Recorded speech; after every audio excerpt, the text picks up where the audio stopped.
guys, welcome to Deconstructing Warhammer 40k 6th edition. We're going to go ahead and go through the 6th edition rules, and this is a mini series of videos. I'm not sure how many they're going to be, but it depends on the interest and stuff like that. But for this video, we're going to go ahead and go through it as a summary, talk about some of the changes and stuff. First of all, I want to thank Brian over at Game Ogre for copying me a copy of this yesterday. I did a pre-order of the collector's edition and the gamer's edition, and I wasn't able to pick it up until today, so he went ahead and gave me a copy. So I was sitting there all day during Mouthful Friday and just reading stuff and making notes and highlighting in the books and the different areas that had changes and stuff. Now before we start, there was something I said during an interview on Garray's Jr.'s channel. If you haven't seen that, go check it out, I guess, if you're interested. He did ask me about what I thought about the 6th edition rules coming out from the White Dwarf that was released a week ago, and I said a lot of the rules sound like it was coming from fantasy, and from looking at this, that's kind of true. And I think maybe that's why I like some of the changes so much, and most of the changes anyways. But first thing I want to say is that GW, you don't hear this much from me, but GW did a damn good job with this edition. Organizing and just bringing some new rules, I thought was really, really cool. And second, I could be wrong. When I go through these rules, some things I might interpret wrong, or I might just completely wrong. So what? Let me know. You could comment down below if I get something wrong, and just school me a little, I guess, or what have you. I don't claim to know everything. I never do, especially when I play all these games. I get these rules mixed up. It's crazy. Now, straight off the bat, and this is kind of important, is the general principles page on page 4. Here's the kicker here. This big change in 5th edition is that you can always check any distance at any time during the game. So you don't have to, guess anymore. You can actually pre-measure, and this really is coming from fantasy because of the way stuff works now, especially with the random distance of charging, and how it will also affect how important movement is now. So you gotta start measuring, pre-measuring, think about your movement, and try to get to a point where you could try to, at least every time you move, deny your opponent a possible charge. Now the turn phases are pretty much the same. Nothing's changed there. Movement phase, shooting phase, and assault phase. So nothing's really changed there. And then in the movement phase, we'll go ahead and talk about the movement phase. Everything else seems to be the same, okay, from the last edition. Unit coherency is still 2 inches. And then, move up to your maximum allowance and stuff like that. We're going to move into shooting phase and assault phase. And the important thing to know about this is that they've kind of made that wound allocation more logical. Actually more better, in my opinion. No more of this wound allocation shenanigans, as my friend Casey would say. So keep that in mind. But first, let's go ahead and talk about shooting phase. And here's something in bold that's kind of important. The effect a movement has on shooting is applied on a model-to-model basis. Now, this is how I interpret this. That means, let's say, you have Space Marines, you have a tactical squad. In that tactical squad, there is 1 missile launcher. Okay, if you move that, in 5th edition, if you move the unit, the whole unit moves, including the missile launcher. Even though you didn't move him, it's considered a move. In this edition, supposedly, what if you move all your guys and you leave your missile launcher one? Let's say you're just stretching out your guys, keeping it in coherency, trying to maybe stretch out to an objective or something, and still want to get a shot off, a regular shot off, with your missile launcher. The way I interpret this means that you can actually do that. You can move all your other guys except your missile launcher, then in the shooting phase, shoot off your missile launcher with absolutely no problem without breaking the rules. The next thing we're talking about is a new rule called snapshots. Snapshot happens in various phases, especially an opportunity to shoot off your weapons, but add a ballistic skill of 1. So just remember, if something calls for snapshots, that means you could shoot, but only at ballistic skill 1. And you can only shoot stuff that has, that you use the BS skill for. So no template weapons, no ordnance weapons. Now we'll go ahead and talk about wound allocation, and this kind of carries over to close combat too. Now they've really tightened up the rules to where now they're giving stuff names and basically the way to do things, phases and stuff like that. First of all, when you roll the hit and you actually hit, you actually create something called a wound pool. It's kind of what we already did. They just actually put a name to it, right? You have all the bolter shots here, the last cannon shots here, and possibly heavy bolter shots here, right? And then you kind of separate them out, put them in the pool, and leave them there. Okay, now here's the thing about wound allocations. First of all, if you have one unit here, one unit here, this unit is shooting at that unit, well, everything, pretty much you take the closest model first, and that model has to take a wound, take a wound and then do the saves that way. Now here's the other tricky thing, is that the person shooting, the player shooting, making the shots, actually determines which wounds are allocated first. Okay, so here's a good example, and let's kind of walk through it. I have 5 bolter shots. I'm shooting at, like, say, a group of 3 Grey Hunters, and then Logan Grimmar. Okay, and Logan Grimmar's kind of in the back, and then you got, 1 Grey Hunter here, 1 Grey Hunter here, 1 Grey Hunter here. Okay, Logan Grimmar's in the back right here. Okay, if my Ultramarines shoot at them, let's say 5 bolter shots and 2 las cannon shots.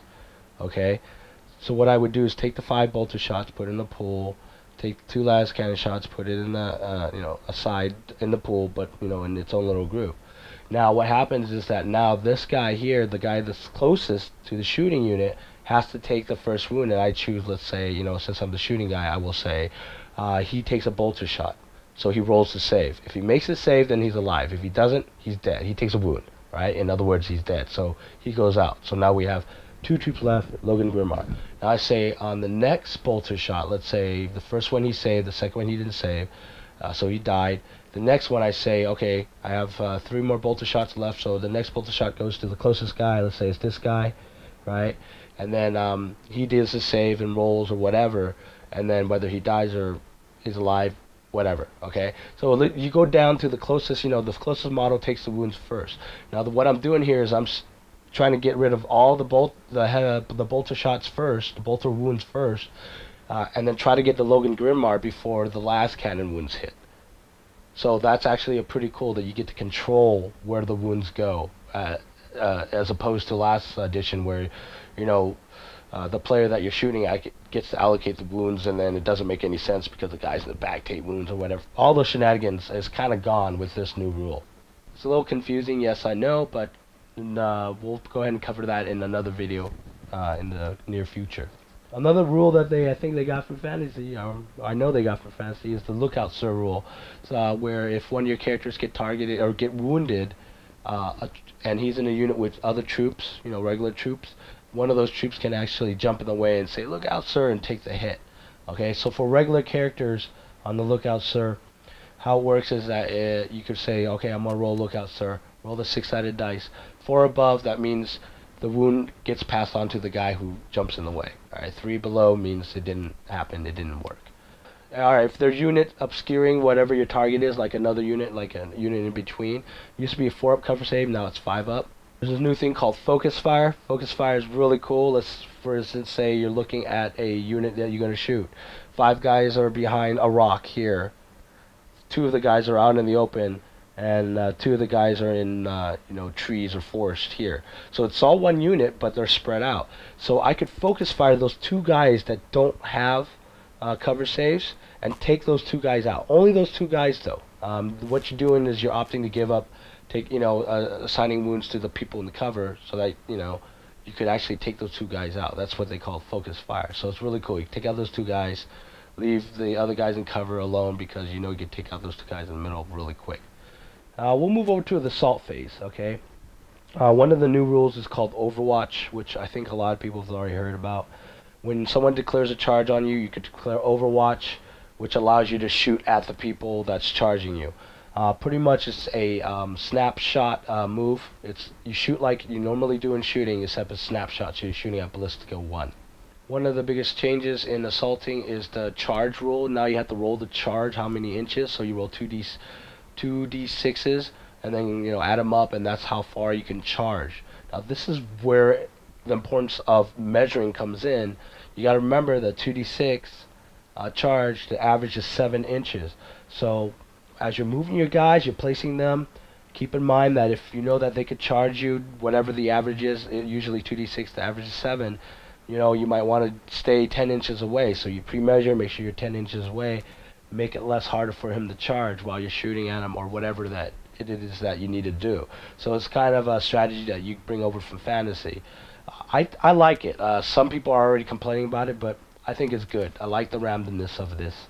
It makes things a little more interesting, I think. It makes the game a little more strategic. Now, because of the random roll on charging, if you charge through difficult terrain, what you do is roll 3d6 and take the 2 lowest, and that's your charge range for charging through difficult terrain. So it makes it a little harder to assault units going through difficult terrain now. Okay, so during close combat, there's some changes here as well. Wound allocations has changed here as well. Base to base, you hit the guy, he takes the wounds. The next guy takes the wounds is the closest one to the guy, to the unit that's in close combat with. So there's no more pulling stuff out in the back type of thing either. So again, great fix on that. And in close combat, this is different from fantasy, you actually get a lookout sir in close combat as well. So your rune priest is getting smacked by a power weapon. One of your troopers could jump in the way and take the hit for you. Again, you roll the 3 up or 4 up and it works. 3 up it doesn't work. Now that's only for regular characters. Independent characters are a little different. It's actually a 2 up. One of the great rules that they added here, I think, which is awesome, is our weapons are useless. Now let me read this to you. If a unit is locked in combat with an enemy it cannot hurt, it can choose to automatically fail its morale check for losing a combat. So in other words, troops don't have to get stuck fighting a dreadnought anymore, because that was such the stupidest thing I ever had to deal with in the last edition that I thought, was that you get stuck fighting a dreadnought and you can't leave combat. You can't leave the close combat once you're in. I thought that was the stupidest thing ever. It's just dumb. You're just sitting there just getting killed. We're going into the morale section now, and I see this change is falling back and shooting, whereas in the last edition you fall back, shoot regularly. Now in this edition you can fall back, but you can only shoot as snapshots. Once you have regrouped, it cannot move, so it cannot run or shoot or charge on the assault phase, but you can snapshot on the turn that you've regrouped. Alright, moving into special rules, which was originally universal rules. What they did here in this section was they took a lot of the general reusable rules from all the codexes and stuck it into the main book now. They changed some stuff, some of the special rules around that you're used to from the last edition. They also added a few rules as well that wasn't in the codex or the main book. Notably, I guess, there's a lot of changes here. There's so many rules to go through. It's better just to do another video on it, but something like Feel No Pain now is 5 up instead of 4 up. One of the new rules, Hammer Wrath. It's basically, if you play fantasy, it's impact hits, basically. If a unit has Hammer Wrath and it charges into close combat, once it hits, it gets 1 free attack on a unmodified strength of the model, which is pretty cool. It's basically impact hits. Independent character rule. I already said about, mentioned about the lookout sir, the 2+. Also, there's heroic morale. If there's an independent character that's in a unit that's down 25% or more strength, it doesn't need a double 1 to make it. You just use a regular roll if there is an independent character in that unit. Slow and purposeful has been changed. It's not they don't roll like it's all difficult terrain anymore. There's no rolling that 1d6. I mean, there's just so many of these special rules, so I'll just stop there. We'll go through it later in a different video. In unit types, bikes and jet bikes now has the Hammer Wrath rule. Pretty much everything else is the same. They have Jinx, which is the 5 up cover save, and Relentless special rules, obviously. Jump infantry has Hammer Wrath now too, or actually jump units. I guess that's jump infantry as well. So they can impact hits right when they do their assault.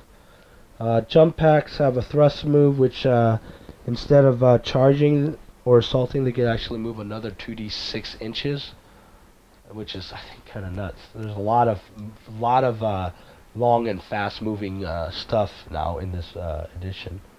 Beast and Cavalry are now on their own two separate entries. Uh, they did that because I guess they didn't want to give Beast, you know, a Hammer of Wrath. Basically, Beast moved 12 up to 12 inches in the movement phase now. So there's no more really Fleet of Foot. First of all, Fleet of Foot's changed too. Fleet of Foot rule now states that you can re-roll one or more of the either running roll or the assaulting roll. Okay, which makes you, you know, assault easier basically. So Beast can move 12 inches, fall back 3d6. They have fleet and they can move through cover special roll. Now the cavalry, pretty much the same thing, moves 12 inches. The only difference is cavalry now has Hammer of Wrath and fleet as well. They have a new unit called Flying Monstrous Creatures, which I think is something like you know, demons, demon princes with wings, stuff like that. But there's a bunch of new rules about for that unit type. They could swoop, they could glide, and swooping has all these other things to it. Okay, we're moving into weapons now. Not so much change really here. If you look at the weapons section, they really tightened up all the, you know, written rules, categorized it and all that stuff. Little small changes here, like pistol weapons. If you have two weapons, I don't know if this is in the last edition, but there's something called Gunslinger. If they have two pistols, you can shoot them both at the same time during shooting phase. Something new called Wall of Death. Alright, flamers and other template weapons are fearsome when employed against charging enemies. So when somebody charges, it's kind of an Overwatch move, actually. So if someone's charging at you, you can Overwatch with template weapons. And what it does is you get up to D3 hits with the template weapons at their strength and AP value. Get different types of firing weapons. Everything else is pretty same. Pistol weapons can fire an assault. Assault weapons can fire an assault. Heavy weapons cannot assault, but when they're fired. So the only difference is rapid fire weapons. Now you could do the one shot at max range, two shots at less than half of the max range, and you could actually move and do either or now. So that's pretty cool. It makes bolters much more effective, right? Range weapons in this page here, they actually really did a good job of categorizing everything. They put everything into their own categories, and then within the categories they list all the different type of weapons, like las weapons. They categorize into one category, and then list hot shot las pistol, hot shot las gun, las gun. So they really did a good job of organizing stuff. We move over to melee weapons. One thing I noticed off the bat is pretty much every melee weapon has an AP value now. And each weapon, again, categorized. If you have force weapons, they have different force weapons. Force sword, force axe, force staves. And each one have different strength values. User value, you know, +1 or +2, whatever, to the user strength. And AP values are all mixed up. So pretty much the same, except new thing with AP values on melee weapons. Another big change is grenades. Grenades actually do things now in the shooting phase. You can actually lob grenades at stuff. Like you can lob an assault grenade. It's assault 1 blast, range 8 inches, strength 3, AP dash. And they have all these different grenades. Plasma grenades, haywire grenades, crack grenades, defense grenades. They all explain what they do and stuff. Okay, in the character section, it's got a little more interesting, I guess, for 5th edition. First of all, if a character's shooting, and it rolls a 6, that shot becomes a precision shot, which means you can allocate that wound on anywhere, any of the models in the unit that you're shooting at. That's kind of cool. The cool thing that they brought over from Fantasy, I guess, I don't like it really in Fantasy, but here in 5th edition is actually kind of cool. Challenges. Okay, your character can challenge another character in the unit that you're in close combat with.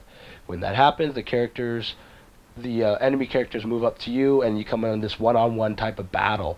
No one else can get into that battle, only those two characters. If you refuse, then if the challenger challenges one of the opponents and the opponent refuses, then you get to choose which of the characters cannot, you know, attack this turn, basically. So that's actually kind of cool. What they don't have in Fantasy is that they kind of extended the challenges. One of those extensions is called moral support. get 'em boss basically is if you know you're in 2 units, the 2 characters are in combat, in a challenge, close combat, and the rest of this, like say this unit on this side here, is pretty much decimated, and he has troops on this side, on this unit here. They can actually cheer him on, and for every model cheering him on, he gets a reroll to either hit, wound, or saving throws, which is kind of cool. So I was actually laughing at that when I read that. They need to put that in fantasy. The other thing is called Glorious Intervention.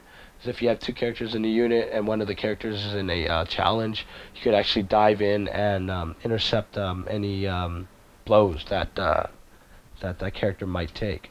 Okay, to the Psyker section and psionics and stuff like that. Wow, this whole thing totally changed up. Okay, first of all, mastery levels. We already know what that is. You know, you're either 1, 2, 3, or 4 usually. I never seen anything higher. Maybe there is, but anyways, that level is really what's called now warp charges. So every turn, depending on your level, you get that many warp charges. So if you're mastery level 2, then you get 2 warp charges every turn that you could use to either cast spells or activate psychic abilities. Now, this is how casting psychic power works now. Okay, you spend a warp charge, or how many warp charges it takes to cast that spell. Usually 1, but there's some that are 2, or maybe even 3. So you take away the warp charge, you declare the target, okay, and then you take a psych test, which is the same. If it becomes a double 1 or a double 6 is rolled, then it's perilous warp. Okay, and then here's the difference here. The next phase is deny the witch. Okay, now it looks like anyone can actually will away a psychic attack. So basically, if I'm targeting some Imperial Guards in that unit, they roll, I believe, a leadership test. Oh no, they just roll a d6, and if they roll a 6, the psychic power is nullified. So anyone can actually deny psychic attacks. If there's a psyker in the unit that you're targeting, then and it's the same mastery level or lower, then it adds a +1 to the roll. If it's higher, then you add +2. Okay, and then psychic hoods and stuff. If you're 6 inches away, you know, the unit you're targeting has a psychic hood. Friendly unit has a psychic hood 6 inches away. They could use that psychic hood to nullify the power. They also define the types of psychic powers that we can use. There's blessings, which are buff spells. Conjurations, which are summoning spells, malediction, which are hex spells, and witchfires, really shooting attacks as well. How they are all categorized now. Now I'm going to skip the book and go all the way to the back, and basically they change stuff. It's just like fantasy. They schooled all the different psychic powers into disciplines, and there's, I believe, 5 or 6, probably 5, I believe, last I counted. And then, yeah, 5. And there's all 6 actually. I don't know. It's either that number, but you pick through them.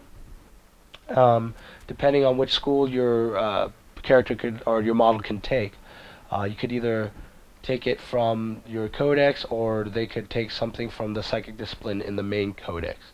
So what you have to do is go look at the facts. They released it this morning. Look at the facts.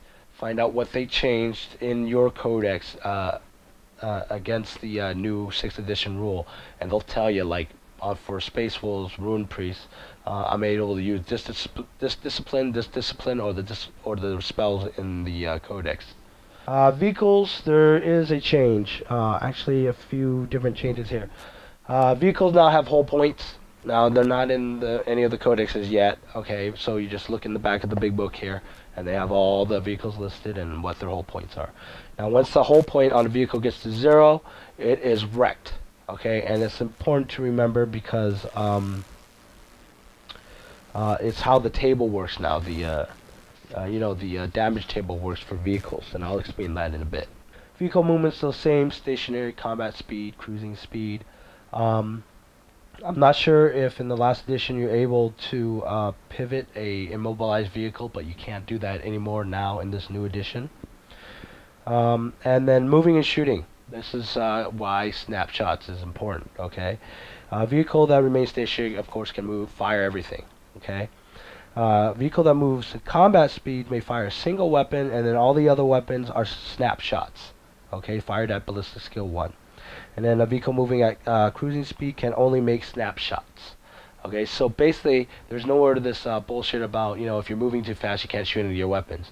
Okay, now you can shoot your weapons, but at a lesser chance to hit. Moving flat out is different now. Flat out is actually a 6-inch move during the shooting phase for vehicles. This is where the vehicle damage table has changed, okay? 1 to 2, crew shaken, 3, crew is stunned, 4, weapon destroyed, 5, immobilized, and 6, explodes. They took the wreck result out of the table, and there's a reason for it. Also, high AP weapons add to the, the number of the vehicle damage table. Okay, now here's why wreck was taken out, okay? When you do a glancing hit, that vehicle takes 1 whole point. Okay, you don't roll on the table. When you take a penetrating hit, you take 1 whole point, and then you roll on the table. Okay, so it makes it so that vehicles are destroyed easier now in this edition, which is kind of cool because I'm getting tired of those IG guys running their tanks all around me. Now, when you're assaulting a vehicle, if it's moved, you assault it like it's weapon skill 1. If it hasn't moved, it's weapon skill 0, so there's no more of these, 4 up to hit, 6 up to hit, and free hits if they didn't move type of thing. You actually have to compare it against a weapon skill against a vehicle. Vehicles cannot overwatch, which kind of sucks, but that's cool. They also fixed the vehicle squadron rules, but basically, you allocate the wounds to the closest model first, or allocate the hits to the closest model first in the squadron. And then once it's blown up, then you move over to the next closest squadron. There's no more of this adjusting the what's on the table, where wreck becomes exploded or what have you. Okay, for transports, there's this new rule called unshakable nerve. Anything that's embarked in a transport becomes fearless. Not sure why they needed that, but if they've written it down, then for some reason there's some kind of situation where it needs to be clarified.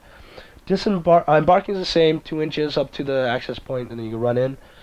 Disembarking, different. Okay, disembarking now is that when you disembark a model, you put the model base contact to the access point, and then move him up to 6 inches. Alright, now there's like 6-inch movement when you disembark. And here's the thing, it doesn't matter if the tank has moved or not, you still disembark up to 6 inches. At least that is what I'm interpreting here from what I read. Flyer rules have completely changed up. They're actually harder to hit, and faster, and they have these cool things like bombing and bombing run rules, which is kind of cool.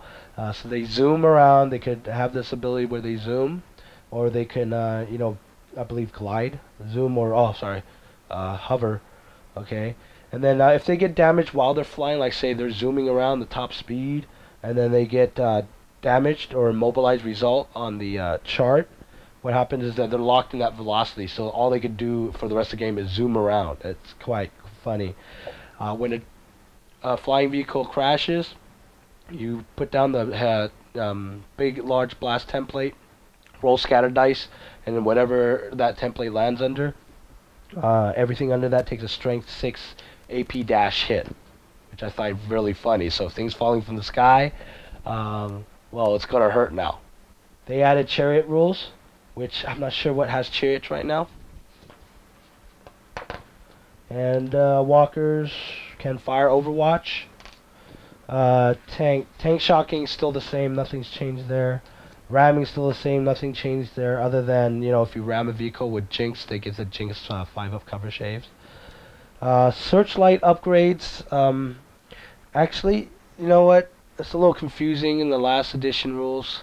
One of the guys at the store said, you have to actually shoot the light to actually light something up. I'm not sure if that was true or not, but we went with that. Now it's, if you shot something successfully, you could light it up, but you light yourself up at the same time. Smoke launchers now get a 5-up cover save, not a 4-up. And now the rest is the battlefield terrain. I haven't really looked into that stuff, but there's, from what I see right here, that there's a lot of new different terrain types and stuff like that. And they talk about, battlements and terrain and moving up and stuff like that. Nothing, I don't think, has changed. We'll look at that in another video. Now we'll talk about the Force org chart. I don't think anything's really changed here. I think you have more optional slots. That's about it. Not too sure. Gotta look at the last rule book. But there's a couple of new things. Fortification is now a slot. You can actually, I guess, purchase a fortification, like, you know, a tower or what have you, for a certain amount of points. The big thing, I think, is the big talk is the allied detachment. I'm sure you probably heard of it by now. If you haven't, you're allowed to take some units from a different codex and add it to your army. Of course, you know, using up points and stuff like that. It's a smaller slotted chart, but still allows you to bring, but still requires you to bring 1 HQ, 1 troop choice if you're going to bring an allied detachment, and then allow you to do at least 1 elite, 1 more troop choice, and fast attack and heavy support. Only 1 slot.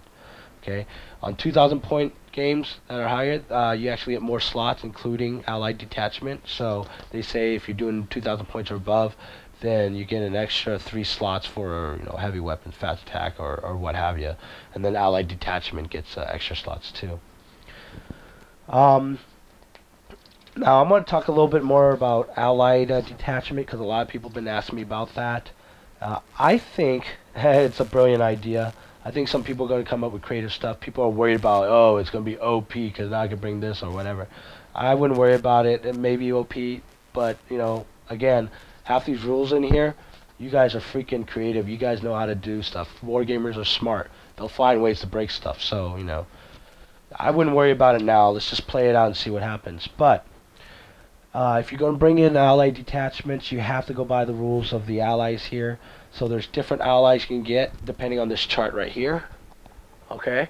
This chart basically tells you the different codexes versus your codex, and what type of allies they'll be. Battle Brothers, Allied of Convenience, Desperate Allies, or Come the Apocalypse. Okay? Let's go through it really quick. Battle Brothers, they can be joined by independent characters. Okay? They're counted as being friendly units for the targeting of psychic abilities, and but they cannot embark on each other's transports, which is like whatever. Okay? So that's like the best, you know, allies is the Battle Brothers. The Allies of Convenience are, you know, it's convenience. We're just, you know, getting together to do what we need to do type of thing. Units in your army treat Allied of Convenience as enemy units that cannot be charged, shot, targeted with psychic powers, or have templates or blast markers placed over them. Okay, so basically they kind of benefit from the Warlord traits, which we'll talk about in a bit. They gotta be joined by independent characters, and they are not counted as friendly units for targeting psychic powers. Okay, the next type of allies is called Desperate Allies. It's basically, they don't really like each other, but they'll tolerate it. Okay, and this is kind of important here. The Allies of Convenience rules apply to the Desperate Allies. Desperate allies cannot be scoring units, and one extra rule is the one eye open. If your unit is within 6 inches of a Desperate Ally unit, you have to roll a d6. On a roll of 1, you can't move, shoot, or do whatever because you're too busy watching the Desperate Allied unit to make sure that they don't stab you in the back. Really weird rule, but makes kind of sense, I guess. So it, you know, kind of reins in, you know, the whole allied detachment thing. And Come the Apocalypse means you just can't, you know, use as allied detachment, which looks like Tyranids. No one likes the Tyranids. They only work for themselves. Okay, now I skipped one thing here, which was the Warlord. You pick an HQ choice model, one model. The highest leadership becomes your Warlord. You get to roll on 3 different charts, either the command chart, personal traits chart, or strategic traits chart. And then it's a 1d6 roll, and they get that special ability that they can use throughout the game. Okay, fighting in battle still pretty much same, except there's 6 missions now you can roll on, and still three different types of deployment: Dawn of War, Hammer and Anvil, Vanguard Strike. Okay, and all that stuff is defined, you know, in the book here in the rules section.